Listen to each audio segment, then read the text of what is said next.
N'aimons point le monde, ni les choses qui sont dans le monde. Si quelqu'un aime le monde, l'amour du Père n'est point en lui. Car tout ce qui est dans le monde, la convoitise de la chair, la convoitise des yeux et l'orgueil de la vie, ne vient point du Père, mais vient du monde.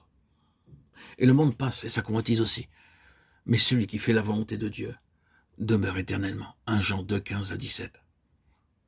La pensée de Dieu, c'est que nous ne vivions plus pour nous-mêmes, mais pour Christ. C'est pourquoi nous sommes exhortés à nous séparer d'avec ce qui n'est pas en conformité avec la vie de Christ en nous.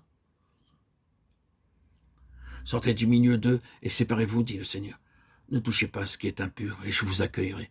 2 Corinthiens 6, 17.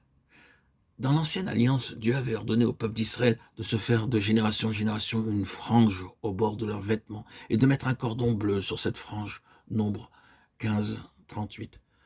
Le peuple avait à regarder cette frange garnie de ce cordon bleu en se souvenant des commandements de Dieu, en les mettant en pratique, parce qu'il était le peuple céleste qui devait témoigner du caractère céleste de Dieu. Dieu n'a pas changé, il est toujours le même, et ne supporte ni le compromis ni le mélange.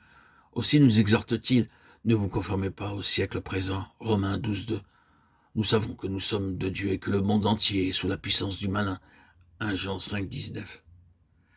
Si nous nous conformons au monde, nous serons vaincus. Nous ne devons pas ressembler aux gens de ce monde. Cependant, beaucoup de croyants font comme le monde, et cela dans bien des domaines de leur vie. Mode, habillement, loisirs. Langage de tels croyants ne peuvent avoir part à l'héritage des saints dans la lumière. Aujourd'hui, l'Église, dans une très large proportion, utilise les méthodes du monde. Et nous avons là l'explication de son déclin spirituel et de son état, tel qu'il nous est montré dans le message de l'Église de la Odyssée. Si nous voulons parvenir au trône, il nous faut être entièrement à Christ, en vivant pour lui. La déclaration du Seigneur est claire. Je leur ai donné ta parole, et le monde les a haïs, parce qu'ils ne sont pas du monde. Comme moi, je ne suis pas du monde.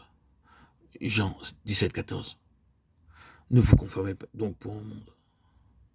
Il nous faut comprendre l'enseignement de la parole et grandir ainsi en Christ. La révélation de tes paroles est claire, elle donne de l'intelligence aux simples. Psaume 119, 130. Comme nous l'avons déjà vu dans les précédents audios, notre croissance ne dépend pas de notre connaissance biblique, bien qu'elle soit nécessaire, mais de notre expérience de la parole. Il y a 3 conditions pour connaître une réelle croissance de notre vie spirituelle. Christ doit tout d'abord être Seigneur. Dans le chapitre 2 des Actes, Pierre déclare « Dieu a fait Seigneur et Christ, c'est Jésus que vous avez crucifié ». Acte 2, 36.